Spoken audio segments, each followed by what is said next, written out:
नमस्ते दोस्तों। महाराष्ट्र के जलगांव जिले में भुसावल के पास एक गांव है फैजपुर। यहीं पर स्थित है श्री सतपंथ मंदिर संस्थान फैजपुर। ये मंदिर 400 से भी ज्यादा वर्ष पुराना है और तब से यहाँ एक अखंड ज्योत प्रज्वलित है, जिसकी सेवा और रक्षा करना इनके मूल केंद्र में होता है। गुरु शिष्य परंपरा के अनुसार वर्तमान गादीपति परम पूज्य महामंडलेश्वर स्वामी श्री जनार्दन हरिजी महाराज यहाँ के 12वें गादीपति। यहाँ पर जो भी गादीपति बनते हैं वो बचपन से ही मंदिर में विराजमान होते हैं और अपने गुरुजी के साथ रहकर उनके साथ शिक्षा और संस्कार प्राप्त करते हैं। जब उनके गुरुजी को लगता है कि शिष्य पूरी तरह से तैयार है, तब वो उन्हें उत्तराधिकारी के रूप में स्थापित करते हैं।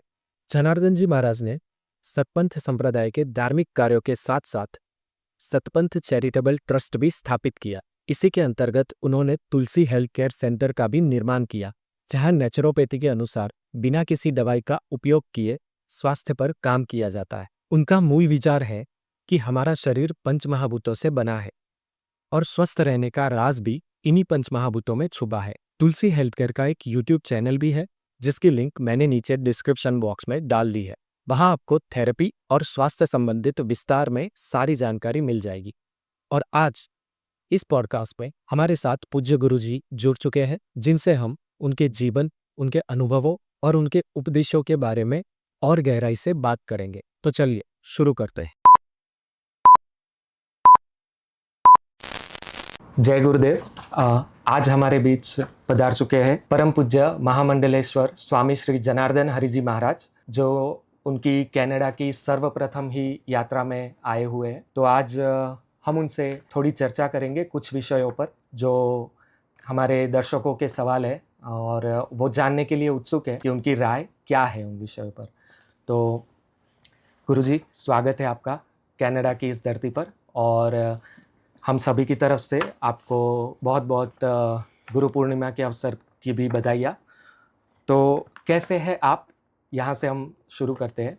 और आपका प्रवास कैसा चल रहा है? मैं सबको जय गुरुदेव कहता हूँ और मैं ठीक हूँ। और ये जो विदेश का प्रवास मेरा चल रहा है ये भी ठीक चल रहा है और मुझे प्रसन्नता है कि इस प्रवास के माध्यम से मैं अपने संप्रदाय और जो भी भारत से यहाँ लोग आए हुए हैं, ज़्यादा से ज़्यादा मेरी कोशिश है मैं उन सबको मिलूँ, बात करूँ और जो धर्म का संदेश है, अपने सनातन संस्कृति का जो संदेश है वो उनके पास पहुंचाऊं। तो बहुत ही प्रसन्नता है। सबकी मुलाकात हो रही है, सबकी भेंट हो रही है और मैं भी स्वस्थ हूँ और बढ़िया हूँ। तो आप जैसे गुरु पूर्णिमा का अवसर था, वो वहाँ पे मनाने के बाद आपने तुरंत ही नॉर्थ अमेरिका की यात्रा शुरू की। आप सबसे पहले यूएस गए। यूएस में आप शायद 3 या 4 स्टेट्स में अलग अलग जगह पे आप गए, सबको विज़िट किया। उसके बाद आप पिछले हफ्ते ही कनाडा में आए।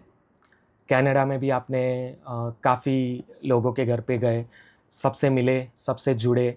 हमारा एक इवेंट हुआ, वहाँ पे आपने देखा कि सब लोग आए और सभी ने आपको सुना। तो इतने दिन, लगभग 20 दिन हो गए।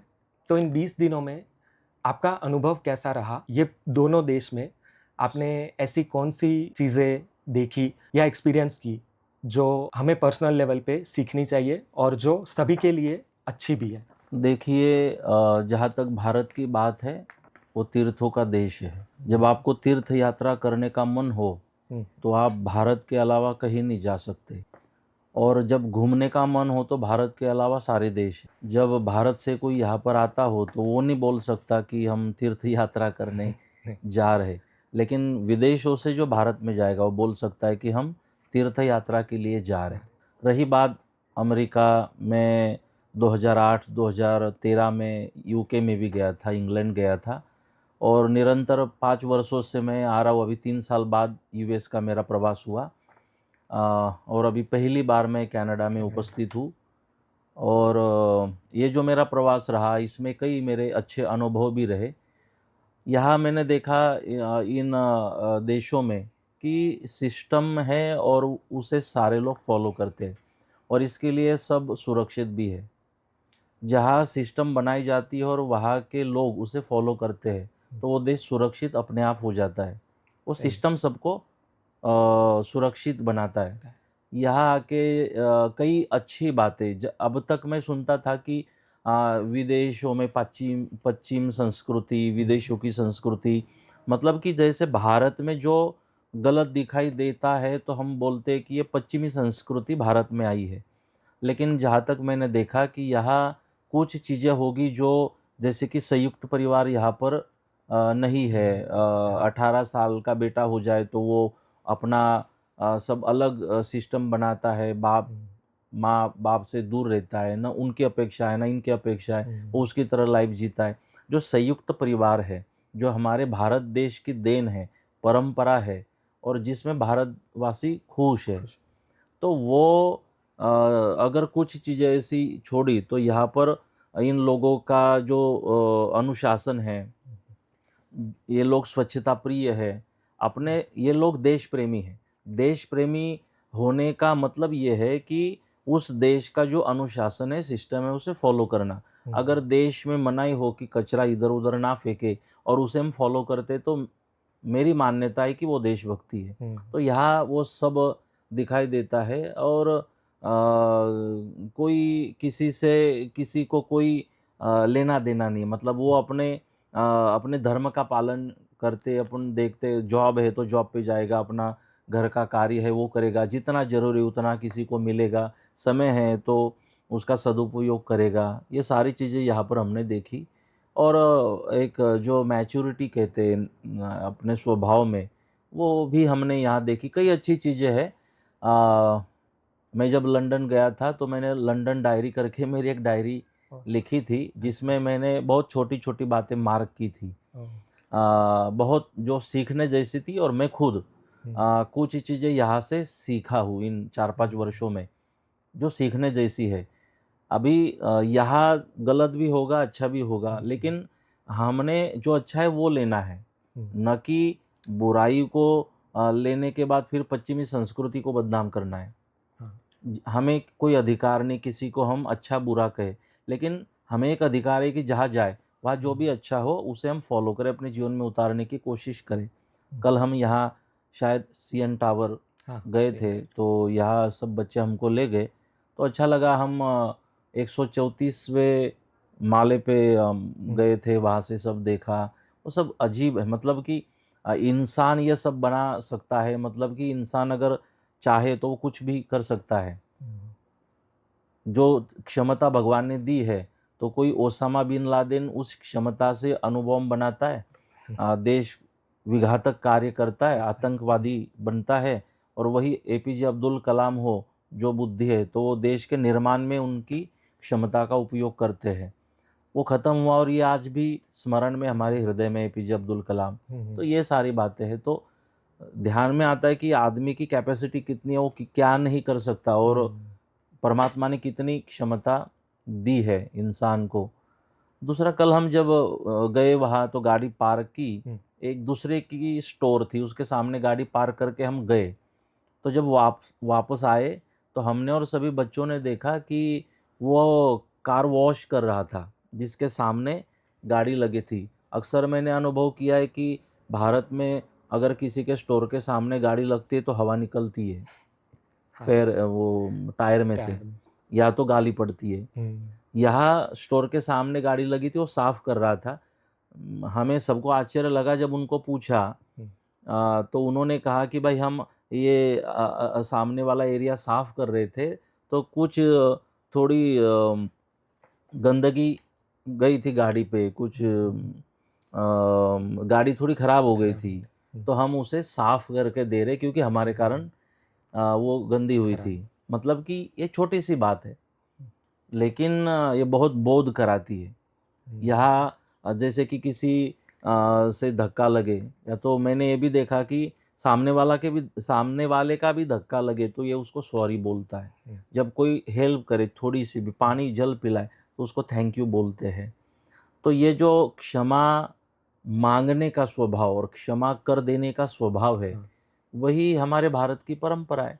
जो यहाँ परफेक्ट। हम देखते हैं कि वही परंपरा ये लोग उसी तरह की फॉलो करते हैं, एक दूसरे को हेल्प करना, समझना। और जहाँ तक हो सके मैंने देखा ये लोग एक दूसरे को पूरक बनते हैं, सपोर्ट करते हैं, न कि एक दूसरे की प्रगति में बाधा बनते हैं। मैं चाहता हूँ कि एक बार एक घंटे का सत्र यहाँ मुझे क्या अच्छा लगा उसके ऊपर हम रखें, तो मैं कई सारी जो छोटी-छोटी बातें हैं वो कहना चाहूँगा। आज के लिए इतना काफ़ी है। ठीक है। आपने बीच में कहा कि आपने एक डायरी भी लिखी थी जब आप हुँ, लंदन गए थे शायद 2013 में। हुँ, तो मैं ऐसा आपसे निवेदन करूँगा कि आप हो सके तो उस पे आपके विचारों पे एक पुस्तक लिखें या फिर कुछ ऐसा लेख लिखें या पुस्तक लिखें, हुँ, जिससे हम सभी जो हम भारतवासी हैं यहाँ पे कनाडा में है या कोई भी दूसरे देशों में हम अपना रेसिडेंस बनाए हुए हैं, तो हम सभी को एक मैसेज जाए, हुँ, अच्छी चीज़ें कुछ हमने भी नई एक्सपीरियंस की, वो भी आपसे हुँ, हम हुँ। सीखें। तो ये निवेदन रहेगा हमारा और नहीं, ज़रूर सभी मैं दर्शकों का। मेरी ओर से कोशिश करूँगा। वैसे हुँ, हुँ। मेरा लिखना कम बोलना ज़्यादा रहता है। मैं कोशिश करूँगा हाँ। क्योंकि मैं भी चाहता हूँ कि हुँ, जो अच्छी बात है, हम एक हुँ, मैसेंजर है कि जहाँ से जो हमें अच्छा मिला, हुँ, वो हमें सब तक पहुँचाना हुँ, हमारी ड्यूटी बनती है। तो जैसे यहाँ पेड़ों को पेड़ का पत्ता भी आप तोड़ नहीं सकते, पेड़ नहीं काट सकते, उसकी एक भी डाली नहीं काट सकते। यहाँ हुँ, नदियों में कचरा नहीं फेंक सकते, हुँ, रास्ते पे कचरा नहीं फेंक सकते। मतलब कि ये हमारे भारत की विचारधारा हुँ, हम देखते हैं इसमें कि भारत में वृक्षों को भगवान कहा, मानते हैं, हाँ। जल को देवता कहा। हुँ, हुँ, तो हम ये हमारे लिए बहुत अच्छी बात है कि हुँ, यहाँ ठीक है ये लोग नदी को माता नहीं बोलते हुँ, होंगे, वृक्षों को भगवान नहीं बोलते होंगे, लेकिन कभी वृक्षों को काटते नहीं हैं। काटते भी हैं। कभी नदियों में वो कचरा नहीं फेंकते, हुँ, भले वो माता नहीं बोलते हो। लेकिन हमें माता बोलना इसलिए शायद सिखाया होगा कि हम माँ की तरह नदियों को रखें। हुँ, हम भगवान पेड़ों में इसलिए बताया होगा कि हम उनकी पूजा करें न कि उनको काटें। गोवर्धन पूजा भगवान श्री कृष्ण के चरित्र हुँ, में जो आती है, इंद्र की हुँ, नहीं गोवर्धन की पूजा ज़रूरी है, तो पेड़-पौधों की पूजा है कि हमारे जो हुँ, पहाड़ है वो है। अभी यहाँ भी घर बनता है, तो ये लोग उसको लेवल नहीं बनाते। हुँ, जैसी जगह उसके अनुसार डिज़ाइन बना के मतलब वो प्रकृति प्रेमी है, हुँ, ये हमने देखा कि वो प्रकृति में बाधा नहीं डालते। नहीं, नेचर जिसके कारण ये सृष्टि बनी हुई है और जिसके कारण हम जी रहे हैं, हुँ। उस प्रकृति को ये लोग सँभालते। तो ऐसी कई बातें हैं, मैं जो आपका निवेदन है ज़रूर कोशिश करूँगा। धन्यवाद गुरुजी और काफ़ी अच्छा लगा आपको आपके विचार सुन के। आगे हम जानेंगे आपसे कि आपने जो हमारी शनिवार को जो हमने आपको सुना था 3-4 घंटे हमने सुना था। आपने धर्म के बारे में बताया था काफ़ी कुछ जो हमने सुना था। आप सभी जगहों पे आप प्रवचन देते रहते हो और सभी को सुनना शायद अच्छा भी लगता है बहुत जगह पे हुँ, ताकि हुँ। लोग रहते भी हैं, बैठे रहते हैं बिना किसी बाधा के, रुकावट के। तो अभी उसी विषय पे मैं आपसे जानना चाहूँगा कि संप्रदाय का महत्व हमारे जीवन में क्या होता है? एक संक्षिप्त में आपका विचार बताइए तो एक छोटे से छोटा टीनेजर भी हो, तो उनको क्या सीखना चाहिए और उनके जीवन में संप्रदाय का महत्व क्या है, जो वो आगे जाके एक अनुशासित जीवन व्यतीत कर सके? वैसे संप्रदाय, धर्म धर्म। हमारे जीवन में हम किसी संप्रदाय से जुड़े हुए हो, संप्रदाय माने एक विचारधारा, एक सकारात्मक विचार। तो एक सकारात्मक विचारधारा से हम जुड़े रहे, हुँ, धर्म से जुड़े रहे, धर्म माने अनुशासन। जिसमें हमें क्या बोलना है, क्या देखना है, कहाँ जाना है, नहीं जाना है, सत्य क्या है, असत्य क्या है, क्या जीवन में धारण करना चाहिए, क्या त्यागना चाहिए, हुँ, तो ये धर्म में हमें सिखाया जाता है। संप्रदायों में हमें तत्वज्ञान सिखाया जाता है कि मैं कौन हूँ, किस तरह से हुँ, मैंने अपने आप को समझने की, परखने की कोशिश करनी, आत्मानुभूति की कोशिश करनी है। तो विस्तार के लिए सब लोग कनाडा वाला प्रवचन सुन सकते हैं। ज़रूर। दूसरी बात कि इसकी ज़रूरत जैसे कि फटकड़ी होती है, गुजराती में फटकड़ी बोलते हैं हुँ, और हिंदी, मराठी में शायद तुरटी बोलते हैं। हुँ, वो पानी में डालते हैं ना तो पूरा पानी जो है वो निर्मल हो जाता है। हुँ, उसके पानी में डालने से पानी क्लियर हो जाता है। उसमें के जो भी ऐसे जीव है जो गलत है, मतलब वो समाप्त हो जाते, पानी क्लियर हो जाता है, क्लीन। उसी तरह धर्म हमारे जीवन में होना चाहिए, संप्रदाय की विचारधारा हमारे जीवन में होनी चाहिए, जिससे अगर कुछ दोष है तो वो दोष समाप्त हो जाए, और हम जहाँ भी घूमे, हमारा जीवन है तो कोई गलत बातें हमारे जीवन में ना आ जाए। तो इसके लिए एक अच्छी विचारधारा, क्योंकि अच्छे विचार आपके अच्छे मित्र होते हैं। अगर आपके जीवन में एक अच्छे विचार है तो आप कभी अकेले नहीं हो, और ये अच्छे विचार आपको कथाओं से मिलते हैं, किसी संत से मिलते हैं, प्रवचन में, ग्रंथों से मिलते हैं, पुस्तकों से मिलते हैं। तो अच्छे विचार हमारे जीवन में होने चाहिए, जो हमें दुखी होने पर वो परेशान नहीं होने देते, डिप्रेशन में जाने नहीं देते, और सुख होने के बाद उसका उन्माद होने नहीं देते। अच्छे विचार वो हमें बैलेंस में रखते हैं।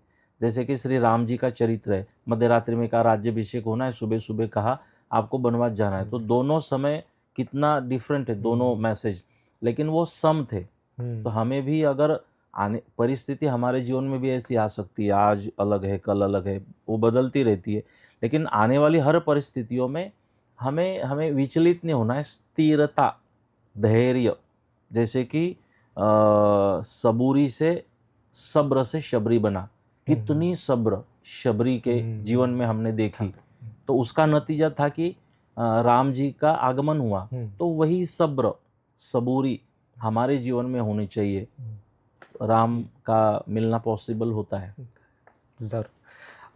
हाँ, और जैसे कि आपने कहा कि जो वो कथा का वीडियो है, हम जल्दी ही सभी के लिए उपलब्ध कराएंगे, ताकि सभी उसका लाभ ले सके और समझ सके। जो आपने कहा संक्षिप्त में, वो विस्तार से सभी समझ सके। तो और उसी बारे में एक आगे चीज़ हम सभी ऐसा जानना चाहते थे और समझना चाहते थे कि हमारा जो संप्रदाय है, सतपंथ संप्रदाय, ये संप्रदाय को हम समझने के लिए, उसको अच्छे से उसका अध्ययन करने के लिए, उसका अभ्यास करने के लिए, आप कौन सी पुस्तकें हैं जो आप बताना चाहेंगे कि युवा पीढ़ी को ज़्यादा करके स्पेशली, कि वो उसका अभ्यास करना चाहिए, जिनसे हमारा जो नॉलेज है और डीप हो और सभी को एक बेटर इन्फॉर्मेशन प्रोवाइड हो। तो वो कौन सी पुस्तकें हैं? मैं युवाओं के लिए, या तो जिनको भी सतपंथ संप्रदाय के बारे में जानना हो, तो मैं चाहूँगा शुरुआत में सतपंथ नवनीत एक हमारा ग्रंथ है, उसका पठन करें, उसे पढ़े धैर्यता से और पूरी एकाग्रता से। तो उसमें कई बातें हमारी समझ में आती है, और मुझे बहुत प्रसन्नता है कि सतपंथ नवनीत का जो लिखान है, जो लेखन है, वो हमारे पूज्य गुरुदेव जगन्नाथ जी महाराज ने किया है। और उसी आधार पे आज मैं कथा प्रवचनों में मैं उसी को आधार रखता हूँ, अच्छा। सतपंथ नवनीत। क्योंकि हम अगर मूलबंध को पढ़ने भी जाए, निष्कलंकी गीता है, अमृतवाणी, मन मन चिंतामणि, ये कई ग्रंथ है, तो अभी उतनी समझ जो वो हमें देना चाहते, वो समझ हम नहीं उसमें प्राप्त कर सकते। लेकिन जगन्नाथ जी महाराज ने इसके माध्यम से बहुत ही आसान तरीके से हमारे कर्मकांड है, तत्व ज्ञान है, विचारधारा संप्रदाय की है, इसका आधार क्या है, वेदों में इसका प्रमाण क्या है, इसके साथ विस्तार से उसमें मेहनत की है, जो अभी प्रेरणा पीठ में भी गुजराती में सतपंथ नवनीत मिलता है, और फैजपुर में, महाराष्ट्र में वो मराठी में मिलता है। तो उसको हम पढ़ सकते हैं। और एक निवेदन करूँगा कि हमारे संप्रदाय के अनुयायी सतपंथ प्रेरणा पीठ पीराना, जो हमारी मातृ संस्था है, केंद्र संस्था है, वहाँ से जो साहित्य प्रकाशित होता है उसी को फॉलो करें, उसी का अभ्यास करें।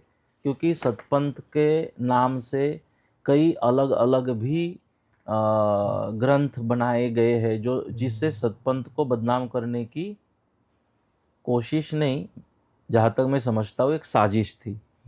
तो ये प्रमाणित, हम जिस संस्था से जुड़े, ठीक है, वो जिनके लिए सही होगा उनके लिए वो सही है, लेकिन हम अगर प्रेरणापीठ से जुड़े हैं तो प्रेरणापीठ से जो हमारे अमृतवाणी है, मन चिंतामणि, वहाँ के जो ग्रंथ है तो उसी को हम फॉलो करें, क्योंकि अलग जगह पे अलग किताबों में गलत जानकारी पढ़ने के बाद अगर सतपंथ के ऊपर प्रश्न निर्माण होते हो तो वो भूल वो खरीदने वालों की है।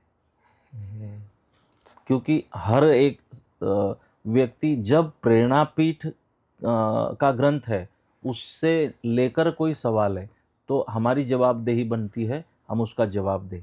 लेकिन बाकी चीज़ें जो बदनामी के लिए बनाई जाती है, आप देखो तो सभी संप्रदाय, आप यूट्यूब में जाओ, आप सभी संप्रदायों का नाम डायल करो और एक कॉमन लिखो विवाद, तो सभी संप्रदायों के विवाद उसमें आ जाएंगे। सब संप्रदायों में ये सब चलता है, होता है। जहाँ व्यक्ति है, इतनी जितनी व्यक्ति उतनी प्रकृति होती है, सबका स्वभाव अलग है, सब आपको अच्छी नज़र से नहीं देखते, सबकी अपनी एक दृष्टि फिक्स है विचारधारा से।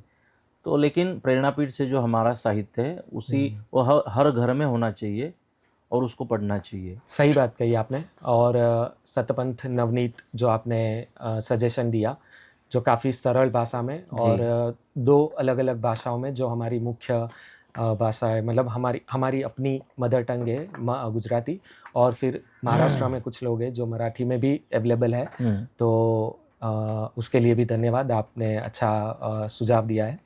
एक चीज़ इसी संप्रदाय के बारे में, हमारे सतपंथ के बारे में मैं ये जानना चाहूँगा कि हमारे संप्रदाय में चारों जो हमारे दाग है, जो भूमि दाग है, जल दाग है, अग्नि दाग, तो इन सारी बातों की जानकारी, ये इन्फॉर्मेशन हमें कहाँ से मिलती है? लाइक हमें अगर उसका सही जवाब चाहिए कि हम क्या कर रहे हैं और हमें क्या करना चाहिए, ये सही जवाब ये कहाँ से मिलेगा? देखो, हमारी सनातन संस्कृति का मूल है हमारे 4 वेद, ऋग्वेद, यजुर्वेद, सामवेद, अथर्ववेद। तो सतपंथ में, संप्रदाय में अथर्ववेद प्रमाण माना जाता है और ऋग्वेद, यजुर्वेद, सामवेद में श्रद्धा नहीं रखी जाती, ऐसा नहीं है।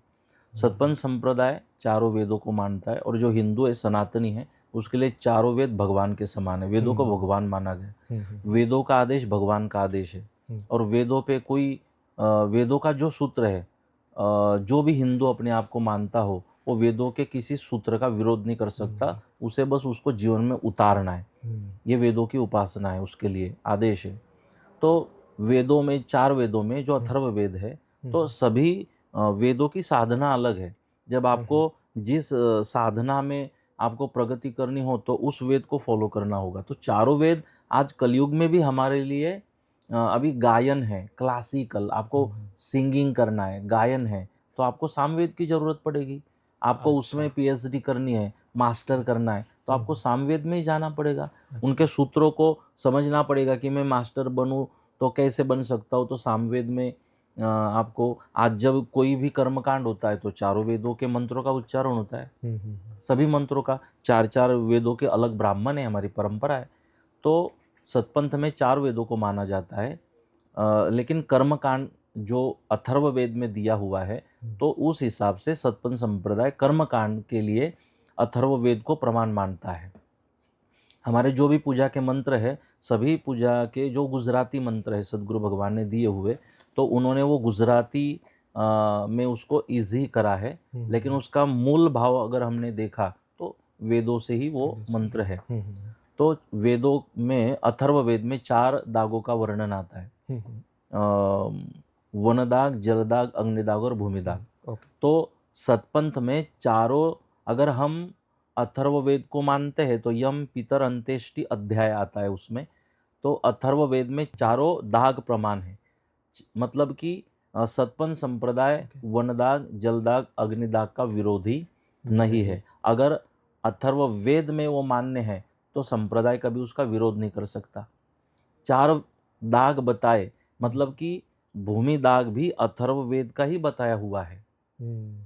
तो 4 दाग हिंदू धर्म में स्वीकार है। आज भी कई संत हमारे यहाँ के दगाजी बापू थे शहादा के, डोंगरेजी महाराज, ऐसे अगर हमने संत देखे तो शायद जहाँ तक मुझे स्मरण है डोंगरेजी महाराज जी का, लेकिन दगाजी बापू का चरित्र अभी अभी मैंने पढ़ा, उनके शिष्य हमारे मित्र संत ही थे, तो उन्होंने जल दाग दिया अभी अभी कुछ वर्ष पहले, तो जल समाधि ली। अभी भी कई संतों को जल समाधि दी जाती है, तो चारों दाग अभी भी है।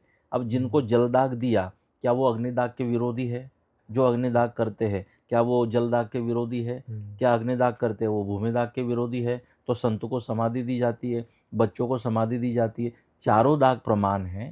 अब रही बात कि कौन से दाग को हम फॉलो करें। संप्रदाय में जब ये पूर्व में हमारे जो संत थे, एक ग्लोबल वार्मिंग ये उनके लिए एक तब से उन्होंने शुरुआत करी थी, जो इन देशों में भी हम देखते हैं। हाँ। तो एक आदमी को जलाने के लिए 3 से 4 पेड़ों को काटना है। तो इस हिसाब से सृष्टि का संचालन न बिगड़े, तो उन्होंने कहा कि चलो हम ऐसे दाग भी दे सकते और शरीर का अंतिम संस्कार कर सकते हैं। अभी सतपंथ संप्रदाय में दक्षिण गुजरात है, राणा समाज, कोड़ी पटेल समाज है, कई ऐसे मैं बता सकता हूँ कि संप्रदाय के परंपरा से अनुयायी है जो अग्निदाग ही करते हैं। तो संप्रदाय में उसका कोई विरोध नहीं है। संप्रदाय ने कभी उनको भूमिदाग के लिए बाध्य नहीं बनाया। और जहाँ तक मैंने सतपंथ का अभ्यास किया तो कंपलसरी नहीं है कि हम भूमिदाग करें। ये अपनी अपनी व्यवस्था के अनुसार ये शास्त्रों में बातें हमको बताई गई और समय काल के चलते हमने उस दाग को फॉलो करना चाहिए। मेरी मान्यता ये है कि अगर पॉसिबल है, इजी है, आपके भाव है, तो वो अंतिम संस्कार करके आप अपने चित्त को शांत कर दो। तो क्योंकि मृत्यु के बाद जो अंतिम संस्कार दिया जाता है, तो कौन सा अंतिम संस्कार आपकी बॉडी को दिया, उसके ऊपर परमात्मा की कृपा तो डिपेंड नहीं है ना, आपका कल्याण की अब मेरे जीवन का कल्याण हुआ। आपकी जब तक सांसें चल रही है, जब तक आप जीवंत हो, जब तक इस शरीर में आत्मा विराजमान है, तब तक के आपके जो संचित क्रियामान है, जो आपके कर्म है, उस आधार से आत्मा को गति मिलती है, न कि बॉडी को अंतिम संस्कार कौन सा दिया उससे कोई फर्क हिंदू धर्म में पड़ता है। तो इसीलिए चारों दाग मान्य है, इसको लेकर न कोई विवाद अंदर हमारे अंदर होना चाहिए। वो एक अंतिम संस्कार है, ये नाशवान देह है, पंच महाभूतों से बना हुआ है। और पंच महाभूत देखो, मिट्टी में भी है, जल में भी है, वायु में भी है और वो अग्नि में भी है। ये पंच तत्वों से बना हुआ है। और आप भूमिदाग भी करते हो तो पंच महाभूतों में ही वो जाता है, आप अग्निदाग करते हो तो पंच महाभूतों में ही विलीन होता है, आप जलदाग करो तो पंच महाभूतों में ही विलीन होता है। इसलिए जरूरी नहीं है कि हम आग्रह करें किसी दाग को लेकर, हम आग्रह करें कि जब तक जी रहे हैं तब तक मैं अच्छे से जी लूँ। परोपकाराय पुण्याय पापाय परपीड़नम, मैं परोपकार करूँ, पुण्य प्राप्त करूँ, पाप मैं पर पीड़ा दे के पापी नहीं बनूँ। तो ये सूत्र है, ये इसके ऊपर मैं मानता हूँ बहुत ज़्यादा चर्चा की भी ज़रूरत नहीं है। बस हम जब तक जी रहे कैसे जिए, एक शास्त्रों और वेदों के अनुशासन में, तो वो कोशिश करे। तो ठीक है, और आगे बढ़ते हुए हम जानना चाहेंगे कि अभी कुछ समय पहले राम मंदिर की प्रतिष्ठा हुई भारत में, और बहुत ही बड़ा, काफ़ी बड़ा उत्सव हुआ, पूरा देश खुशियाँ मना रहा था। इवन फॉरेन में, बाहर, देश के बाहर भी जो लोग हैं वो भी काफ़ी खुशियाँ मना रहे थे। सबको खुशी हुई, सब ने अपने अपना जो योगदान है किसी ना किसी रूप से दिया। तो उस राम मंदिर की प्रतिष्ठा में हमारे सतपंथ संप्रदाय की भूमिका क्या रही और किस तरह से हम सब ने मिलके उसको निभाया, इसके बारे में आप कुछ चर्चा करें। श्री राम मंदिर का जो निर्माण हुआ, उसके लिए जो 600 वर्षों तक ये आंदोलन चला। कार सेवक और हमारे पूज्य संतों ने अपना बलिदान तक दिया उस आंदोलन में। तो एक ऐतिहासिक आंदोलन रहा। ये पहला आंदोलन है देश का, भारत का, कि जो 600 वर्षों तक निरंतर चलता रहा और उसकी जीत हुई। इतना लंबा चलने वाला आंदोलन ये देश में पहला था। और ये इसलिए ज़रूरी था कि श्री राम भगवान भारत की आत्मा है, आस्था है, वो प्राण है भारत के। और जो हमारा भविष्य है, जो हमारी अगली पीढ़ी है, उनके लिए श्री राम जी का जो मर्यादा से परिपूर्ण जो जीवन है, उनके जीवन के जो सूत्र है जिसमें मर्यादा है, आदर्श है, वो अगली पीढ़ी तक जाने चाहिए। तो श्री राम को हमारी अगली पीढ़ी हमेशा के लिए याद रखे। और जिस कारण से मंदिर तुड़वाया गया था, तो एक खच्चीकरण था हिंदुओं के मानसिकता का। तो वो हमारे ऊपर इतना आक्रमण हुआ था, हमारे भगवान के जन्म हुए थे, उस मंदिर को तोड़ा गया। तो ये जो एक ग्लानि थी मन में, उसे हटाना जरूरी था कि ऐसा अगर होता है, हिंदुओं की आस्थाओं पर आक्रमण होता है, तो हिंदू उसे हटाकर वहीं पे अपने भगवान का मंदिर अब बना सकते हैं। ये कॉन्फिडेंस अगली पीढ़ी को देने का काम इससे करना जरूरी था। तो वो हुआ। ये पूरा बहुत लंबा चला। मेरा सौभाग्य रहा कि संप्रदाय की ओर से हमारा प्रेरणापीठ तो पहले से इस आंदोलन में, जब हमारे आदि जगत गुरु कृष्णदास जी महाराज थे, पूज्य हमारे जगत गुरु नानक दास जी महाराज थे, वर्तमान हमारे जगत गुरु सतपंथाचार्य ज्ञानेश्वर देवाचार्य जी महाराज है। तो प्रेरणापीठ की बहुत सकारात्मक भूमिका तन मन धन से इस पूरे आंदोलन में रही।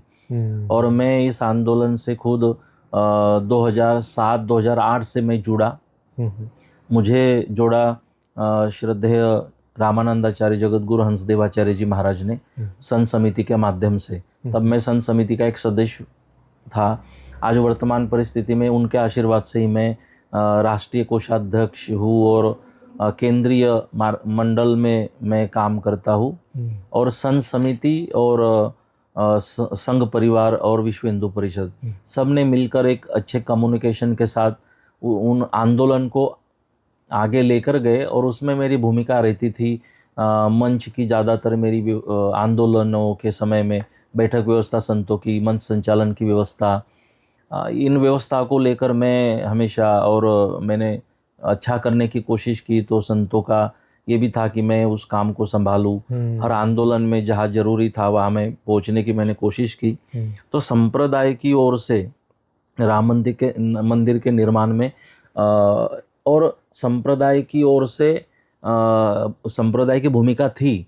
इसलिए जब गिने चुने 80 संतों को भूमि पूजन में बुलाया था अयोध्या जी में कोरोना के समय, तो उसमें हमारे महाराष्ट्र से 2 नाम थे। एक हमारे मित्र संत थे देवगढ़ के श्रद्धेय भास्कर गिरी महाराज, और दूसरा मेरा नाम था 80 संतों में। तो मेरा नाम जो लिया गया था भूमि पूजन में, तो शायद उसका एक कारण सतपंथ संप्रदाय था कि मैं सतपंथ संप्रदाय से हूँ, और दूसरा कारण ये था कि मैं संत समिति का केंद्रीय पदाधिकारी हूँ। तो उस कारण से भूमि पूजन में मैं भी था। तो भूमि पूजन का निमंत्रण प्रमाण है कि संप्रदाय की उसमें भूमिका थी। और दूसरी बात कि जब प्रतिष्ठा हुई तब भी निमंत्रण प्रेरणापीठ जगत गुरु जी को भी था, मुझे भी अलग से निमंत्रण था। हम वहाँ पहुँचे भी थे। तो निमंत्रण खाली पहुँचे नहीं, तो जब समर्पण निधि का कार्य हुआ तो प्रेरणापीठ की ओर से 1 करोड़ का समर्पण निधि श्रद्धेय कोषाध्यक्ष गोविंद देव गिरी जी, जो वहाँ के ट्रस्ट के कोषाध्यक्ष है, वो प्रेरणापीठ आए थे। उनके हाथों में वो चेक संस्था की ओर से दिया गया। तो जहाँ जहाँ जो ज़रूरत पड़ी वहाँ पर, जब मंदिर की प्रतिष्ठा थी तो आदेश हुआ श्रद्धेय चंपत राय जी का, तो उन्होंने कहा कि गुजरात वाली वो चीकी चाहिए प्रसादी में। तो कितने 25 टन, तो 22-25 टन कितनी तो चीकी वहाँ पर प्रसादी में भेजी थी संप्रदाय की ओर से। इतना ही नहीं, तो वहाँ पर सेवकों की ज़रूरत थी। जो संत आ रहे थे तो परोसने की सेवा, तो अपने 150 कार्यकर्ता पूरे 15 दिनों तक इतने ठंड में वहाँ पर रहे, जो व्यवस्था थी वहाँ रहे और संतों की सेवा का काम किया। तो संप्रदाय ने श्री राम मंदिर का आंदोलन हो, अभी भी ज्ञानवापी का आंदोलन चल रहा है। हमारे विश्वनाथ जी, काशी विश्वनाथ जी के वाराणसी का आंदोलन चल रहा है, मथुरा जन्मभूमि का आंदोलन चल रहा है, अब ये अलग प्रकार के कितने सारे जिहाद है, हाँ। ये हिंदू संस्कृति के ऊपर आक्रमण है, कई प्रकार के कई जिहाद है। उसके लिए जो जो भी अब संत समिति की भूमिका है, बैठकें हैं, उसमें आज भी जगत गुरु जी की उपस्थिति कंपलसरी होती है, मेरी उपस्थिति उसमें कंपलसरी होती है। जगत गुरु जी भी अखिल भारतीय संत समिति में राष्ट्रीय पदाधिकारी और राष्ट्रीय संरक्षक है, विश्व हिंदू परिषद में केंद्रीय मार्गदर्शक मंडल के सदस्य है, जो हिंदू आचार्य सभा है उसमें हमारे जगत गुरु जी का स्थान है। तो हमेशा संप्रदाय की ओर से कोशिश की गई कि हम अपने भारत के लिए पूरक बने, अपने संस्कार संस्कृति और सनातन हिंदू धर्म के लिए हम पूरक बने, और भविष्य में भी जहाँ जहाँ देश को धर्म को जरूरत पड़ेगी तो सतपंथ संप्रदाय और सतपंथ संप्रदाय के सभी अनुयायी तैयार है। ऐसे संस्कार हमारे पूर्वजों ने, संतों ने हम सबको दिए हैं। आगे हम बात करते हैं और भी कुछ चीज़ें जानना चाहते हैं सतपंथ संप्रदाय के बारे में। तो इस संप्रदाय में हम किस चीज़ को प्राधान्य दें, किसको महत्व दें जब हम उसका अभ्यास करते हैं? तो कौन सी ऐसी बात है जिसको हम ज़्यादा से ज़्यादा महत्व दें? हम सतपंथ संप्रदाय के अनुयायी हैं, तो हर संप्रदाय की एक सिस्टम होती है, अनुशासन होता है, एक स्थान होता है, प्रमुख स्थान। तो मैं मानता हूँ कि मैं अपनी बात करूँ स्वयं की, तो कि मैं किसे प्राधान्य दूँ, किस तरह फॉलो करूँ अपने संप्रदाय को। तो मेरे लिए पहले सतपंथ होना चाहिए, बाद में मेरे लिए मेरे संप्रदाय की मातृ संस्था होनी चाहिए, उसके बाद में मेरे लिए मेरी संस्था होनी चाहिए, जिस संस्था का मैं कार्य कर रहा हूँ। उसके बाद में मेरे लिए अपने गुरुदेव का आदेश होना चाहिए, और सबके बाद में मैंने अपने आप को रखना चाहिए।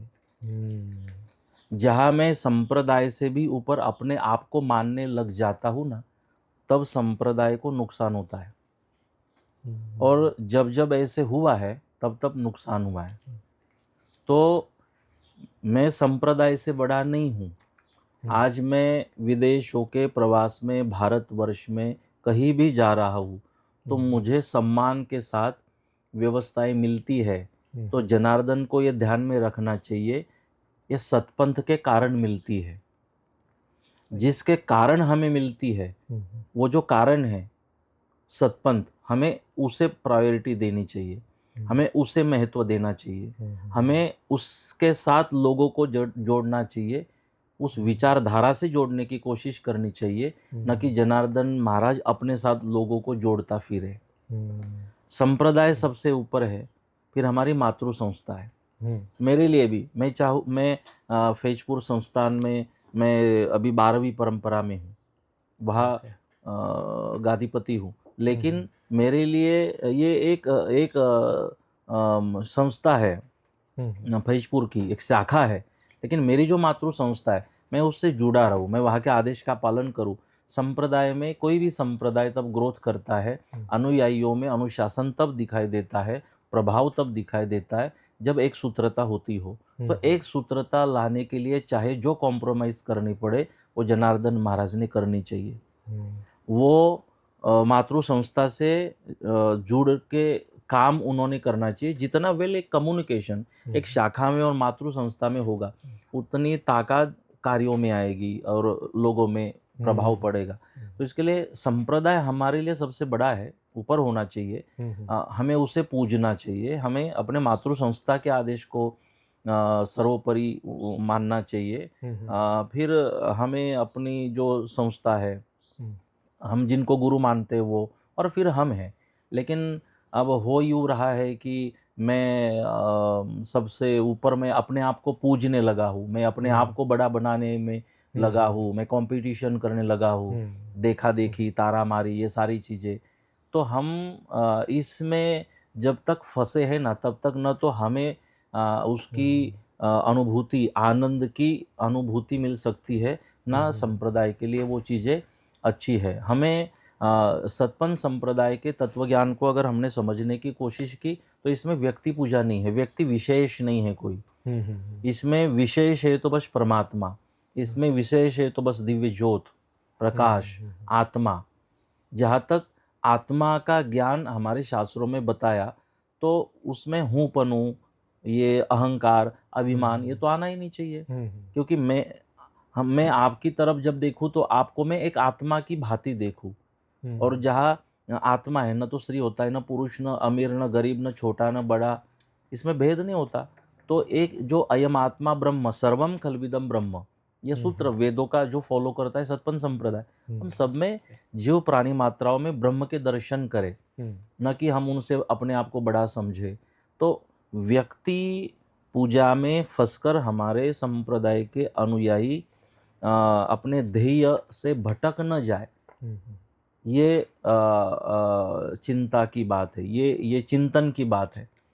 इसलिए व्यक्ति पूजा में मतलब कि हम संत अगर आपको इम्प्रेस करने में व्यस्त है और आप हमको इम्प्रेस करने में व्यस्त है, तो फिर सतपंथ का क्या होगा? आप हमारे बारे में सोचो, आप हमको संभालते रहो, हम आपको शिष्यों को संभालते रहेंगे, सतपंथ का क्या होगा? सूत्रों का क्या होगा? उस विचारधारा का क्या होगा? हाँ, आप हमको पूछते रहो, हम आपको आशीर्वाद देते रहे, बस इतना ये रिलेशन नहीं है ना। हमारा जो रिलेशन बना, आप गुरु के स्वरूप में हमें स्वीकारते हो, हम शिष्य के स्वरूप में आपको स्वीकारते हैं, तो दोनों के संवाद का माध्यम सतपंथ होना चाहिए, न कि हम अपनी पर्सनल लाइफ और अपनी बारे में अपन जुड़े। उसमें संवाद का विषय सतपंथ हो, जिसके कारण हम गुरु शिष्य है। तो सतपंथ को प्रायोरिटी दे, न कि अपने को पूजने में। हम प्रेरणापीठ में जाते हैं तो सदगुरु भगवान ने कहा, मेरा नहीं, पहले मेरे सेवक का प्रणाम होगा, फिर मेरा प्रणाम होगा। तो ये मैसेज है हम सबके लिए कि उन्होंने अपने आप को कभी महत्व नहीं दिया, और आज अगर हम अपने आप को महत्व देकर सतपंथ को साइड कर रहे हैं, जितना आज हम गुरु को याद करते उतना श्री निष्कलंकी नारायण भगवान सदगुरु भगवान के सूत्रों को याद नहीं करते। तो कहीं तो गुरु माध्यम है, गुरु एक साधन है, हमारा साध्य भगवान निष्कलंकी नारायण है, वो दिव्य तेज की अनुभूति है। आत्मानुभूति हमारा ध्येय है, साध्य है, साधन ये गुरु शिष्य का नाता है। तो हम प्रायोरिटी सतपंथ को ही दे, जिसके कारण हम पूजे जा रहे हैं। तो ये मेरी मान्यता है, जरूरी नहीं है कि ये सही होगी और सब को ये ठीक लगेगी, लेकिन मैं मानता हूँ कि आज और सेवक को पूजने की, सेवक का महत्व इसलिए तो बढ़ा है कि आप स्वामी बन के रहोगे ना, तो सदगुरु भगवान ने कहा कि भाई आप दूर ही रहना, और सेवक भाव में रहोगे ना तो मेरे से पहले पूजे जाओगे। ये मैसेज है। तो जब तक शॉर्ट में कि हम स्वामी बनकर जीने से अच्छा है हम दास बनकर जिए, तो मेरे सदगुरु भगवान की प्रसन्नता उसमें है। और आगे एक और चीज़ भी जानेंगे इसी विषय के रिगार्डिंग। एक फॉलोअप क्वेश्चन है कि हम पूजा करते हैं, मूर्ति पूजा करते हैं, या कलश पूजा, हम वारी यज्ञ कलश पूजा परफॉर्म करते हैं, तो उसके विषय में अभी कुछ लोग मतलब स्पेशली जो यंगर जनरेशन है, उनको लॉजिक चाहिए होता है, वो पूछते हैं, जो कि सही भी है, क्यूरियोसिटी होनी भी चाहिए ताकि हम सही तरीके से उनको फॉलो कर सकें। तो इस विषय पे आपका क्या ख्याल है कि लॉजिक और अपने रिचुअल्स? मैं खाली लॉजिक पे बात करूंगा, ठीक है, क्योंकि उसका अध्यात्म अलग है। देखो, हमें हमारे ऋषि मुनियों ने, संतों ने जो भी ये आदेश दिए ना, ये करो, ये कर्मकांड करो, ये पूजन करो, ये आरती उतारो, ये श्लोक बोलो, ये मंत्र बोलो, ऐसे झुक के प्रणाम करो, मत्था जमीन से स्पर्श करो, ऐसे झुककर प्रणाम, ये सारी छोटी छोटी चीज़ें, उसमें साइंस भी है, कुछ लॉजिक है, वो हमें कुछ मिलता है। लेकिन उन्होंने हमें धर्म के नाम से दिया, क्योंकि हमारी श्रद्धा धर्म पर है, और हम धर्म ने कहा, हमारे धर्म ने ये कहा, तो हम उसको फॉलो भी करते हैं। इसके लिए धर्म का आधार लेके वो बातें, क्योंकि जैसे माता सीता का हरण करना था तो कोई और नहीं बना रावण, उसको साधु बनना पड़ा, क्योंकि उसको भी पता था कि यह देश जो है साधु पे विश्वास करता है। सही है। शायद दूसरा संकेत ये भी हो सकता है उसका, दृष्टांत का, कि देखना कलयुग में कभी कभी साधु के वेश में रावण भी आ सकता है। तो हमें सचेत करती ये कथा है। तो इसलिए धर्म का नाम दे के हमें ये सारी बातें बताई। अब जो हमारी कलश घटपाट पूजा है, ये पूजा प्रकृति की पूजा है। जैसे जल की पूजा, हम जल को देवता बोलते हैं, पवन देव बोलते हैं, हम वृक्षों को देव बोलते हैं, भगवान बोलते हैं। तो ये जल है, जंगल है, पवन है, प्रकाश है, सूर्य देव, पवन देव, जल देवता। तो हम ये सृष्टि को ही हम भगवान मानते हैं, इनको देव समझते हैं। तो घटपाट पूजा के अंदर इन्हीं पंच महाभूतों की पूजा होती है। और जो भी सृष्टि की रचना परमात्मा ने बनाई, जिसके कारण सृष्टि बनी, सृष्टि स्थिर है, सुरक्षित है, हमारा जन्म हो रहा है, हमारा पिंड बन रहा है, जन्म हो रहा है, हमारा पोषण हो रहा है, ये सब कुछ ये प्रकृति नेचर ये कर रहा है। तो अगर हमारी परंपरा है कोई थोड़ी हेल्प आपको करे धन्यवाद कहने की, तो यह सृष्टि हमें कितना कुछ दे रही है, तो हम उसका भी धन्यवाद करें। तो उसके उन तत्वों को याद किया जाता है, उनको प्रणाम किया जाता है। और दूसरी भावना ये बनती है कि किसी के उपकार ले रहे हो तो उसको थैंक यू बोलो, उसको धन्यवाद करो। तो इसके लिए भी वो पूजा है। तो अगर हम पूजा का आयोजन है उसमें जाकर प्रणाम करते हैं, सम्मिलित होते हैं, तो ये प्रकृति की हम पूजा कर रहे हैं। और जिनके कारण श्वास हम ले रहे, हृदय की धड़कन शुरू है, हमें भोजन मिल रहा है, ये प्रकृति ये सब चला रही है। आज हमारा शरीर जो चैतन्य शरीर में है, ये सृष्टि का नेचर का दिया हुआ है। तो उनको जाके हम वहाँ पे या तो हमारे जीवन में जिनका सहयोग मिला हो उनको धन्यवाद करें, या तो कोई दोष हो हमारे काया वाचा मन से, किसी का दिल दुखा हो तो वो भी हमें माफ़ करे। इस कारण से मतलब कि यहाँ की जो परंपरा है, गलती हो जाए तो सॉरी बोल दो, और किसी ने हेल्प करी तो आप उसको थैंक यू बोल दो। ये पूजा में है। भाई हमसे कोई गलती हुई होगी तो हमें आई एम वेरी सॉरी, पूजा में जाके आप सरेंडर हो जाओ। क्योंकि श्री कृष्ण भगवान का प्रमाण है चरित्र, जैसे व्याध का तीर लगा, तो श्री कृष्ण महाभारत युद्ध के बाद जब अवतार कार्य पूर्ण हुआ, संपूर्ण उस समय की घटना कि व्याध का तीर लगने पर व्याध आया और देखा कि गलती से ये जो तीर है भगवान के श्री चरणों में लगा। उसने कहा भगवान ये मेरा तीर है, मेरे से गलती हो गई और मैं दंड के लिए पात्र हूँ, मुझे दंड दो। तो भगवान श्री कृष्ण ने ऐसा हाथ रखा और कहा बेटा हम जाओ आपको अभयदान देते हैं। तो उसने कहा व्याध ने कि भगवान मैंने तो तीर मारा आपके श्री चरणों में और आप अभयदान कैसे दे रहे हो, हमें तो शिक्षा देनी चाहिए। भगवान ने कहा देखो, अगर आप तीर छोड़ा और जब देखा कि मेरे चरणों में लगा और भाग जाते, अपनी गलती स्वीकारते नहीं, तो मैं तो जो देना है पूछ के नहीं देता। लेकिन तीर लगने के बाद पता चला कि मेरे चरणों में लगा है, गलती हुई है, आके आपने कबूला कि ये मेरा तीर है, मैंने छोड़ा, मेरी भूल है और शिक्षा के लिए मैं तैयार हूँ भोगने के लिए। ये मुझे पसंद आया। मतलब कि सूत्र भगवान ने दिया, खुद की हत्या करने वाले को भी अभयदान देने वाला आपको भी अभयदान देगा, प्रायश्चित वृत्ति सीखो। तो ये प्रायश्चित हमने करते रहना चाहिए, क्योंकि अपने थाली में रोटी आती है ना, उसमें भी कितनों की मेहनत होती है और उनको थैंक यू कहे बगैर, इसलिए भोजन के पहले का मंत्र दिया, भोजन के पहले का मंत्र दिया, जिनके कारण आए ये थाली और मेरा ये ब्रह्म भोजन मुझे मिल रहा है तो उनको थैंक यू। बाद में जो निमित्त बने मुझे रोटी खिलाने का, जिस परिवार में जाके हमने रोटी खाई या बनाने में जिन्होंने हेल्प करी, जिनका सहयोग है, उनको सबको थैंक यू, इसलिए बाद का मंत्र है। तो हम और इसमें कुछ गलती हुई हो, पूजा में जाना इसलिए है, होती है काया वाचा मन से, और ये गलती आपको पुनः जन्म धारण करने के लिए प्रवृत्त करती है। तो पूजा में जाके हम क्षमा मांगे, प्रायश्चित करें, तो भगवान उदार है। आप भूल से भागते हो तो दंड देते हैं, भूल स्वीकारते हो तो अभिदान देते हैं। सही है। इसीलिए शायद हम देखते हैं कि हिट एंड रन का जो सज़ा होती है वो सबसे ज़्यादा होती है। Yes. अगर आप तो उसी का उदाहरण हमारे शास्त्रों में तब से दिया गया है। तो ठीक है, एक और विषय में मैं आपसे बात करना चाहूँगा कि आप सालों से आपने जब से ये यात्रा शुरू की, तब से आप दशावतार की कथाएं करते आ रहे हैं।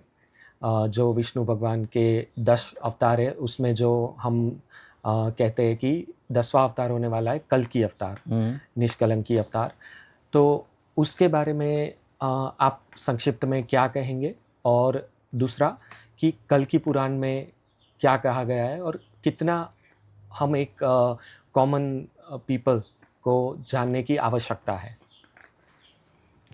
अच्छा किया आपने संक्षिप्त में कहा, नहीं तो एक हाँ, कथा 7 दिन की होती है। हो सकती है, सुनिए गुरुजी। तो भगवान निष्कलंकी नारायण हम्म, ये भगवान विष्णु के दशम अवतार है, हम्म, जो कलयुग के अंतिम समय में जिनका प्राकट्य होगा हम्म, उन्हीं को कल की भगवान कहा जाता है। कल की पुराण में ये सारा चरित्र है, कैसे वातावरण बनेगा, कहाँ उनका प्राकट्य होगा और किस तरह का कार्य भगवान करेंगे।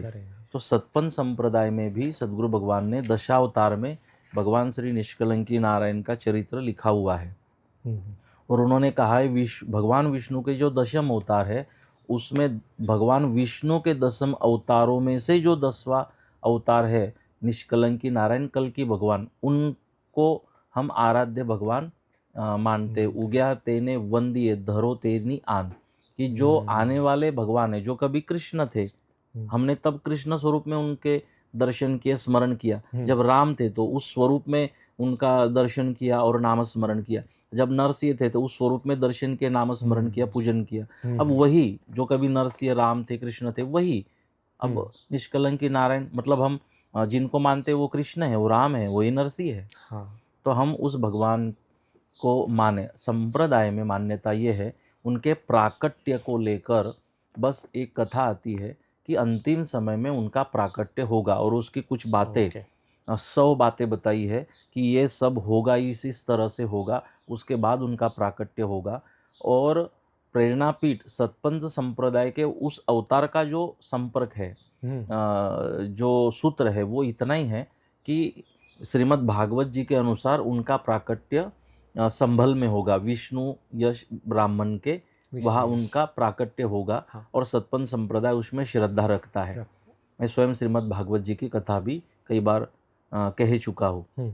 तो सतपंथ संप्रदाय में मान्यता ये है कि भगवान प्रकट होने के बाद जो चीन में जन्म लेगा दैत्य कालिंगा, तो वो अन्याय करेगा भारत के ऊपर, फिर बहुत तकलीफ होगी धर्म को।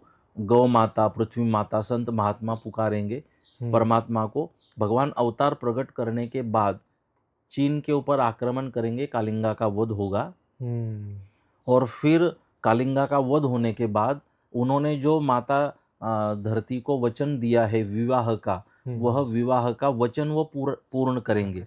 और सदगुरु भगवान ने बताया कि प्रेरणापीठ में जो उन्होंने कुंवारिका माता का मंदिर, जिसके ऊपर 9 घूमट है, शिखर, क्योंकि पृथ्वी के 9 खंड है, 9 खंड पृथ्वी का प्रतीक मंदिर जो बनवाया, वह पृथ्वी माता का मंदिर उन्होंने बनाया। आज भी माँ कुंवारिका की पूजा वहाँ पर होती है। तो भाव ये उन्होंने कहा कि यहाँ पर धरती माता प्रकट होगी, और धरती माता यहाँ प्रकट हो, अपने भक्तों को कहा कि इस तरह से यहाँ आप पवित्रता रखो और भजन पूजन करते रहो, इस जगह को पूजते रहो, शबरी की तरह पूजते रहो कि एक दिन भगवान यहाँ आना चाहिए। तो वहाँ धरती माता के प्रकट होने के कारण भगवान को जान लेकर, मतलब विवाह के लिए वहाँ पर आना पड़ेगा प्रेरणापीठ की भूमि में। तो वो प्रेरणापीठ की भूमि माता कुंवारिका की भूमि है, धरती माता की, जिसकी पूजा सुबह 4 बजे प्रतिदिन होती है। और वहीं पर मतलब कि प्रेरणापीठ की भूमि भगवान कल्कि के निष्कलंकी अवतार के विवाह की भूमि है। ऐसी मान्यता सतपंथ संप्रदाय में है। अब आपका सवाल अगर ये हो कि ये कौन से पुराण में लिखा है, तो ये भक्ति पुराण में लिखा है, ये विश्वास पुराण में लिखा है, ये श्रद्धा पुराण में लिखा है। अगर श्रद्धा हो और जन्म से पहले भी राम राम बोलना शुरू कर देते हो ना, तो आना भी न हो तो कोई शबरी जैसा कोई पुकारता हो तो दशरथ के घर श्री राम बन के वनवास का निमित्त करके उसकी कुटिया में भगवान को जाना पड़ता है। ये विश्वास है। तो सतपंथ संप्रदाय की अनुयायियों में ये भावना है कि माता धरती वहाँ प्रकट होगी और भगवान को आना ही पड़ेगा। और वहाँ उनका विवाह होगा। तो इसलिए आज भी प्रेरणापीठ भगवान की राह देख रहा है और वहाँ पूजन हो रहा है और उनकी भक्ति उपासना होती है और वहाँ जाके अनुभूति सब लोग उसकी करते हैं। तो सतपंथ संप्रदाय में भगवान निष्कलंक नारायण भगवान विष्णु के जो दशम अवतार है वो आराध्य माने गए, उनका स्मरण किया जाता है। सही है गुरुजी। और मैं दर्शकों से भी निवेदन करूँगा कि अगर ये संक्षिप्त में आपने जो सुना, तो आपको अगर पूरी कथा कहीं आपकी हो रही हो तो ज़रूर सुने। और आपका अपना यूट्यूब चैनल भी है जिन पे सब्सक्राइब करके आप जुड़ सकते हैं। जनार्दन महाराज जो यूट्यूब चैनल है उनके स्वतः के नाम पे, वो यूट्यूब चैनल पे आप जुड़ सकते हैं और कथाएं सुन सकते हैं पूरे विस्तार से जानने के लिए। इसी विषय पे एक और छोटा सा सवाल ऐसा था कि जो दशावतार में विष्णु भगवान के 9वें अवतार माने गए हैं बुद्ध भगवान, कुछ लोगों की असमंजस ऐसी है कि बुद्ध भगवान को वे 9वें अवतार या विष्णु भगवान के अवतार नहीं मानना चाहते। तो इस विषय पे आपको क्या कहना चाहोगे आप? भगवान विष्णु के जो दशावतार है उस अवतार मालिका में गौतम बुद्ध नहीं आते। स्वयं गौतम बुद्ध अवतारवाद में नहीं मानते। स्वयं गौतम बुद्ध अपने को विष्णु का अवतार नहीं मानते। और जो गौतम बुद्ध को मानने वाले अनुयायी है वो गौतम बुद्ध को विष्णु का अवतार नहीं मानते। बरोबर। तो भगवान विष्णु के जो 9वां अवतार है उनमें गौतम बुद्ध नहीं आते। अपने सतपंथ संप्रदाय के अनुसार अगर मुझे किसी ने पूछा कि ये कहाँ मिलता है तो मुझे जरूरी नहीं उसका जवाब देना। मेरी अपनी शास्त्रों में अपने संप्रदाय अपने सद्गुरु के बताए हुए ज्ञान पर भरोसा है और मेरा भरोसा ही मुझे पार लेकर जाएगा। संशय मेरा उस बारे में नहीं है। रही बात गौतम बुद्ध की, भगवान की, वो अपने आप में एक अलग चरित्र है, वो दिव्य चरित्र है। वो सिद्धार्थ के रूप में प्रकट हुए, राजा के पुत्र थे और बचपन में पता चला कि ये अगर घर से राजमहल से बाहर जाएगा तो विरक्त हो जाएगा। तो उनके पिताजी ने उनको घर से बाहर जाने नहीं दिया। लेकिन जब थोड़ी उम्र हो गई बाहर निकले तो उन्होंने एक डेड बॉडी को जलते देखा, एक बूढ़े व्यक्ति को देखा और समझ लिया कि ये अपने जीवन की परिस्थिति होने वाली है, सबके जीवन की। तो ये हो जाए, जल जाए, अपन मृत्यु हो जाए, बुढ़ापा आ जाए, इसके पहले हम अपने जीवन का कल्याण करें। और वो विरक्त हो गए, बुद्ध हो गए, बद्ध हो गए। तो अपने आप में भगवान बुद्ध का चरित्र, गौतम बुद्ध का चरित्र बहुत ही विशेष है। मैं निवेदन करूंगा सब गौतम बुद्ध भगवान के चरित्र को पढ़े नहीं, फॉलो भी करें उनके सूत्रों को। रही बात अवतार की, तो अवतार में गौतम बुद्ध नहीं आते। जगन्नाथपुरी में भगवान का जो अवतार जगन्नाथ नाम से प्रकट हुआ वो भगवान विष्णु के 9वें अवतार माने गए बुद्ध भगवान। क्योंकि हमारे संप्रदाय में ऐसे कहा गया, भगवान श्री कृष्ण के शरीर को, पार्थिव को जब जलाया गया तो शरीर पूर्णतः जल नहीं पाया। तो कुछ जो गौ माता को चराने वाले लोग थे वहाँ, गोवाड़ जिनको बोलते हैं, तो उन्होंने उस डेड बॉडी को समंदर में फेंका। तो और फिर वो डेड बॉडी जगन्नाथपुरी तक एक मछली लेकर गई, ऐसी वो विस्तार से कहानी है। अभी भी आप जगन्नाथपुरी में जो भगवान के प्राकट्य की कथा है वो अगर पढ़ोगे तो वहाँ 12 साल के बाद लकड़े की मूर्ति बनाई जाती है। पहले मूर्ति को दफनाया जाता है और दूसरी नई मूर्ति बनाई जाती है और उसमें जो पुरानी मूर्ति है उसमें से वहाँ के पुजारी एक हिस्सा निकालते हैं और वो नई मूर्ति में स्थापित करते हैं। वो है भगवान श्री कृष्ण का हृदय। तो बॉडी तो जल गई थी लेकिन हृदय नहीं जला था, तो वह हृदय फिर नए शरीर में, इसलिए उसको पार्थिव बोलते हैं। जब अभी भगवान बोले जाएंगे जगन्नाथ भगवान, लेकिन 12 साल के बाद जब मूर्ति का विसर्जन होगा ना तब उसको पार्थिव बोला जाता है। तो वो जो हिस्सा है वो श्री कृष्ण भगवान का हृदय है और हृदय नए मूर्ति में स्थापित किया जाता है, क्योंकि भगवान के हृदय को नए शरीर में स्थापित किया गया था। और इसीलिए भगवान श्री कृष्ण ही नए स्वरूप में, मतलब बुद्ध स्वरूप में, जगन्नाथ स्वरूप में प्रकट हुए थे। उन्हीं के अवतार माने जाते हैं भगवान विट्ठल पंढरीनाथ। उनको भी भगवान विष्णु के 9वें अवतार माने जाते हैं, पंढरीनाथ भगवान को। तो जो जगन्नाथपुरी की कथा है वो 9वें अवतार की कथा है।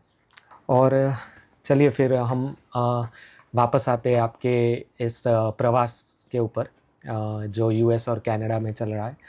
अभी 2 दिन पहले जो आपने हैमिल्टन में जो कथा की, उसमें आपने कुछ चीज़ें बताई थी, और एक बात आपने कही थी कि आप यहाँ आए हैं सबसे मिलने, सबसे जुड़ने और लोगों को आपस में जोड़ने आप आए हैं, और यहाँ से जो भी आपको दक्षिणाएं मिलेंगी वो आप स्वीकार नहीं करेंगे।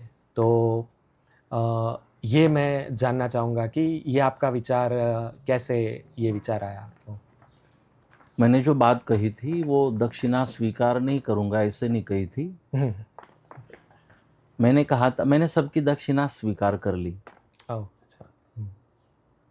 लेकिन मैंने कहा कि जो भी दक्षिणा इकट्ठा होगी, हम्म, यहाँ पे हमारा यूथ है हम्म, कनाडा में ज़्यादातर। अभी अभी किसी का मास्टर पूरा हो रहा है, किसी का जॉब अभी शुरू है, किसी को तो जॉब भी नहीं लगा।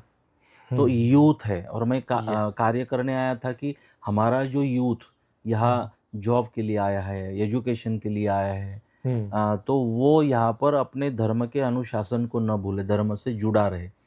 और कभी क्या तकलीफ आएगी नहीं पता। तो मुझे कोई अधिकार नहीं बनता है कि अभी आप सब लोग संघर्ष कर रहे हो और ऐसे समय में भी मैं आपसे मैं दक्षिणा की अपेक्षा रखूं। तो जो भी यथाशक्ति जो आएगा, तो यहाँ इसलिए मैंने कहा कि हम छोड़ कर जाएंगे कि फिर जिस कोई युवा है, वो गरीब है, ज़रूरतमंद है, उसको कोई स्वास्थ्य की कंप्लेंट है, या तो फिर कोई फ़ीस की उसकी ज़रूरत है, फ़ीस की, या तो कुछ और, या तो ऐसी ज़रूरतें ना भी हो, तो ये जो है आप 3 महीने में, 4 महीने में, 6 महीने में सारे युवा आप इकट्ठा संगठित होकर धर्म की चर्चा करो। 5-5 मिनट हमें, हमारा जो संप्रदाय है, अमृतवाणी ग्रंथ है, जिसको जो भी वो पढ़ के आए थोड़ा-सा, कि 5 मिनट बोल सके। अपने जो अच्छे विचार है एक दूसरे से आप वो शेयर करो, और बाद में साथ में मिलके भोजन करो। तो अभी इसके लिए हम हमने लिए, हम अपनी ओर से आपको दे के जा रहे हैं, और हमने एक आश्वासन भी सबको दिया कि इस बारे में जिसको अगर ज़रूरत भी हो, तो कई लोग हमारे संपर्क में भी है, वो भी चाहते हैं कि ऐसे बच्चों के लिए हम पूरक बने। तो जब ज़रूरत पड़ेगी तो हमने आह्वान भी किया। मैं इस माध्यम से भी आह्वान करता हूँ कि कनाडा है, जो यूथ हमारा यहाँ है, तो इनको जो भी तकलीफ होगी, तो इतना बड़ा संप्रदाय है, प्रेरणापीठ है, तो हम सब मिलके उनके साथ खड़े रह के, क्योंकि उसकी ग्रोथ होगी तो संप्रदाय की ग्रोथ है, समाज की ग्रोथ है।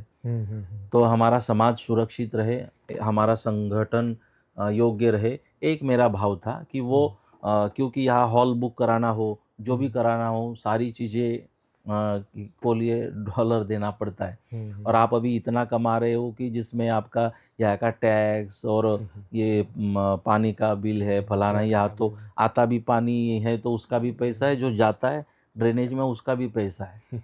तो इस हालत में अभी आपकी, मैंने कहा कि जब तक मुझे नहीं लगता कि आपका घर हुआ, गाड़ी हुई और आपका अभी जॉब में सेट हो गए, तब तक मैं बोला तब आप 10 बंदे ना हम लेके जाएंगे। हमारी भी संस्था इसी दान पे चलती है। तो ये एक कारण था। दूसरा मेरा एक कारण था कि मैं जब ये कह रहा था धर्म की बातें, उसकी पूरी पूरी इफेक्ट यूथ पर होनी चाहिए। तो संत इसके लिए नहीं आते, प्रवास करते कि कोई उनकी अपेक्षा है। तो हम यूथ को एक मैसेज देना चाहते हैं, हमारे लिए ये ज़रूरी नहीं है हमारी प्रॉपर्टी, ये नहीं, हमारी प्रॉपर्टी यूथ है। हम यूथ के लिए आए हैं। अगर मैं दक्षिणा लेकर जाऊँ तो मैसेज ये जाएगा कि हम उसके लिए आए थे, लेकिन न लेके जाऊँ और यहाँ छोड़ जाऊँ, तो यूथ समझदार होता है, समझदार को इशारा काफ़ी होता है, वो समझ जाएंगे कि महाराज जी अपने लिए आए थे, हमने उनकी बात माननी चाहिए। और तीसरी बात, हमने कहा हम न वोट मांगने आए, न नोट मांगने आए, न सपोर्ट मांगने आए, हम आप में जो खोट है वो मांगने आए कि आप अच्छी तरह से यहाँ एक साथ रहो, निर्व्यसनी रहो, अपने माता पिता का जो ड्रीम है उसको सफल बनाने में रात दिन आप मेहनत करो। क्योंकि हमने रात्रि में जो सपना नींद में आता है ना, वो कभी पूरा नहीं होता, लेकिन जागते सपने देखने की आदत होनी चाहिए तो वो पूरा होता है। तो आप जागते रहो, सपने देखो, उसको पूरा करने की कोशिश करो। और ये जो हमने देखा यहाँ पूजा भी है तो सब आए, यूथ के हिसाब से आप सब लोगों ने, जैसे मैं अनुभव करता हूँ भारत में, उसी तरह व्यवस्था बनाई। आप में संतों के प्रति, धर्म के प्रति आदर, सद्भाव सब कुछ देखा। हमारे लिए वही प्रसन्नता है। सबसे बड़ी प्रॉपर्टी हमारी वो है कि हमारा यूथ अपने सत्य के पंथ पर है और सत्य के मार्ग पर है। इसके लिए बाकी चीज़ें हमारे लिए गौण होती है। ओके। और उसी बारे में हम एक दूसरी चीज़ भी आपसे जानना चाहेंगे, सारे दर्शकगण, कि यहाँ पे ज़्यादातर यूथ है, जैसे आपने देखा, आपने कहा अभी इन यूथ के माता पिता जो भारत में हैं, जिनको मतलब जो कभी कभार आते हैं और थोड़े समय के लिए आते हैं, समय यहाँ पे व्यतीत करते हैं और फिर वापस जाते हैं, तो उनको आप क्या मैसेज देना चाहोगे यहाँ पे आप सब देख कर? देखिए, कुछ हमारे बच्चों के माता पिता यहाँ आते जाते रहे हैं, आ सकते हैं, और कुछ बच्चे तो ऐसे हैं कि उनके माँ बाप अभी भी यहाँ पहुँच नहीं पाए, या तो उनको भी याद आती है बच्चों को माँ बाप की याद आती है। शायद कुछ दिक्कतें होगी तो भगवान ने व्यवस्था बनवा दी कि हमें मेडिएटर तरीके यहाँ पर भेजा कि भाई थोड़ी हवा बलून से धीरे धीरे निकलती जा रही है तो आप वापस थोड़ी उसको टाइट कर दो। तो हम जैसे सभी बच्चों के जो माता पिता है उनको आश्वासित करना चाहेंगे कि जैसे मैंने कल भी कहा कि जो सिंह का छावा होता है ना, उसको शिकार सिखानी नहीं पड़ती। उसी तरह आप लोग यहाँ का यूथ जिस वातावरण में पला बड़ा है, वो वातावरण आपको कभी गलत रास्ते जाने नहीं देगा। यहाँ जैसे हम घरों में भी गए तो अभी अभी मैरिज लाइफ की शुरुआत है, अभी कोई उम्र नहीं है, लेकिन इस तरह से संतों का आगमन करना, सामैया करना, व्यवस्था कराना, उसी तरह पूजन सेवा करना, शास्त्र बोलना, पूजाओं का आयोजन, आप स्वयं इस उम्र में कनाडा में आकर, आप प्रशांत भाई है, आप स्वयं यहाँ कनाडा में आकर, यूथ की डिमांड थी तो आप स्वयं मुखी, इस उम्र में भी मुखी पद स्वीकार करके आप पूजा कर रहे हो सब यूथ को साथ लेकर। तो ये हमारे लिए बहुत बड़ी बात है। तो यहाँ मैं माता पिताओं को कहूँगा कि बच्चों का आप सपोर्ट करें। वो खुश है, थोड़ी आग भीनी हो जाती है जब माँ बाप याद आते हैं, क्योंकि माँ बाप तो माँ बाप होते हैं। लेकिन देखिए, आज जब मैं रामदास था, हमारे माता पिता के प्रति मैं कठोर न होता, या मेरे माता पिता मेरे प्रति कठोर न होते, तो आज जनार्दन का निर्माण नहीं होता। तो अगर हम बच्चों का भला चाहते हैं तो थोड़ा कठोर तो बच्चों को भी बनना चाहिए, माँ बाप को भी बनना चाहिए। बस संदेश मैसेज ये दूंगा कि हमारे बेटे यहाँ बहुत खुश है, हैप्पी है, एक साथ जुड़कर धर्म का, समाज का काम कर रहे हैं, और एक अच्छी लाइफ जी रहे हैं। मुझे पूरा विश्वास है कि इन्होंने सबने हमको प्रॉमिस भी किया है कि ये साथ रहेंगे, और मतलब एक भी रहेंगे और नेक भी रहेंगे। मैं सबके घरों तक गया हूँ जहाँ तक मुझे पॉसिबल हुआ। सब बढ़िया अपने अपने धर्म का पालन कर रहे, जिम्मेदारियों का। आप निश्चिंत रहे, और बस भगवान को प्रार्थना बच्चों के भलाई के लिए, कल्याण के लिए आप सब लोग करते रहे, और बच्चों के लिए पूरक बने। यहाँ बच्चे खुश है, और सब देख के आई एम सो हैप्पी। धन्यवाद गुरुजी, आपने जो भी आपके एक्सपीरियंसेस थे आपने शेयर किए, आपने जो देखा वो सभी हमारे माता पिता और हमारे वडीलों को आपने उनके बारे में बताया, तो हमें भी अच्छा लगा आपको सुन के। और काफ़ी और भी विषयों पर जैसे हमने चर्चा करी, हमें जानकारी मिली, हमें और अभ्यास करने की इच्छा हमें हुई, और आगे कि हम और गहन अध्ययन करें। और हम आपको आश्वासन देते हैं कि हम ज़रूर करेंगे। आप अगली बार जब आओगे तो आप अभी जो देख के जा रहे हो, अभी भी आपने जैसे कहा कि सब अच्छी तरह सब घट रहा है। हम आश्वासन देते हैं कि आप दूसरी बार आओगे तो तब आप और भी अच्छा यहाँ से जो अगर ये लेवल 1 है तो हम अपने आप को लेवल 3-4 तक हम वाह! जाने की कोशिश करेंगे। और आपको और प्रसन्नता हो, ऐसी हम सभी की आशा रहेगी कि हम प्रयत्न करें। मैं इस प्रवास के लिए यहाँ के सभी यूथ को भी धन्यवाद करना चाहूँगा कि उन्होंने मेरे इस प्रवास को हमने तो बस केशु भाई से बात की थी, न्यूयॉर्क से जो मेरे साथ यहाँ उपस्थित है। तो उन्होंने यहाँ हिरेन भाई से मुलाकात करके, फ़ोन से संपर्क करके, इन सब युवाओं ने मेरे साथ पूरा समय भी दिया और बढ़िया यहाँ की सारी व्यवस्था की। तो मैं सभी कनाडा वासियों को भी मेरी ओर से भी बहुत बहुत धन्यवाद करता हूँ कि आप सब लोगों ने बहुत प्रेम दिया, बहुत हमारी व्यवस्था भी की और मुझे उसकी बहुत ही प्रसन्नता है। और वो सारी आपका प्रेम और सब लेकर हम यहाँ से जा रहे हैं और भगवान को प्रार्थना करेंगे कि ज़रूर रिटर्न गिफ्ट में इसके आपको कुछ हमेशा के लिए देते रहेंगे। धन्यवाद गुरुजी। और आपका आगे का जो प्रवास है, यूनाइटेड स्टेट्स के दो और स्टेट्स आप विज़िट करने वाले हैं। कनाडा में भी कुछ जगह और आप आगे के आने वाले दिनों में जाने वाले हैं। तो उस पूरे प्रवास के लिए हम सभी की तरफ से आपको हैप्पी जर्नी। आपका प्रवास शुभ रहे और ऐसे ही आप जितना पॉसिबल हो उतना आप हर साल आप हमारे पास आते रहे और यही हमारी आशा रहेगी। और जुड़ने के लिए खूब खूब धन्यवाद। मैं आपको हाथ जोड़ के वंदन करता हूँ। धन्यवाद गुरुजी। जय गुरुदेव। जय गुरुदेव।